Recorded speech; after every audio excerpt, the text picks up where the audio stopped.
The use of verb to. Penggunaan kata kerja bentuk kedua dalam bahasa Inggris.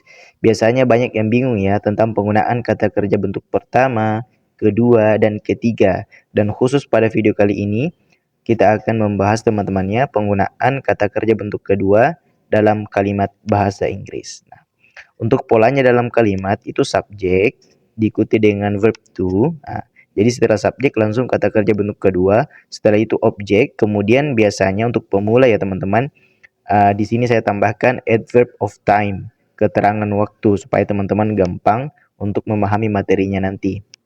Nah, langsung saja kita ke kalimatnya ya teman-teman ya. Nah, di sini ada 3 pola kalimat, ada positif, negatif, sama interrogatif, pertanyaan ya. Dan ya begitu ya teman-teman, dalam kalimat itu pasti ada kalimat yang positif, negatif, sama pertanyaan. Begitu juga dengan bahasa Inggris teman-teman. Nah, untuk penggunaannya ini teman-teman akan mudah untuk memahaminya nanti untuk melihat polanya ya. Oke, kita ke bentuk positif dulu. I ate. Nah, ini bentuk kedua teman-teman ya. Ini kan bentuk pertama eat, ate, eaten. Nah, pada kalimat positif kita menggunakan ate. I ate an apple this morning. Saya makan apel tadi pagi. Nah, ini ada keterangan waktunya. This morning tadi pagi yang menandakan kalau sudah terjadi kejadiannya teman-teman. Nah, menggunakan kata kerja bentuk kedua ya, ate. Oke, itu pada kalimat positif saja. Jadi menggunakan kata kerja bentuk kedua pada kalimat positif saja. Dan kalau kalimat negatifnya teman-teman, dia kembali ke bentuk pertama, eat. Nah, itu ya teman-teman ya. Jadi penggunaan kata kerja bentuk kedua pada kalimat lampau yang positif saja. Kalau sudah negatif menggunakan not, dia kembali ke bentuk pertama, it. Oke ya. Namun yang menandakan bahwa ini lampau adalah penggunaan did teman-teman.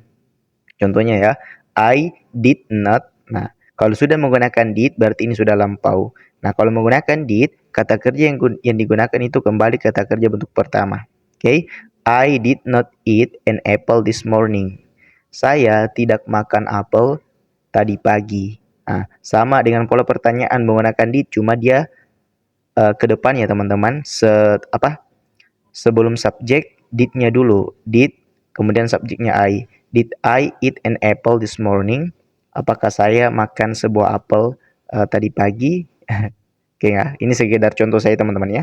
Jadi seperti itu.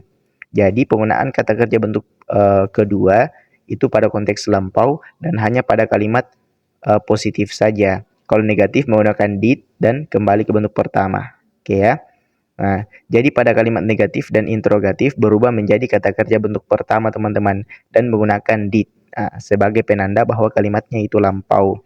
Jadi ini harus dipahami teman-temannya polanya supaya tidak bingung mengenai penggunaan past tense ini ya, past tense khususnya penggunaan kata kerja bentuk kedua.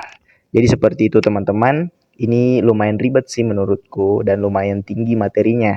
Nah, kalau teman-teman masih bingung, nggak apa-apa ya. Silakan teman-teman tanyakan aja. Nanti aku jawab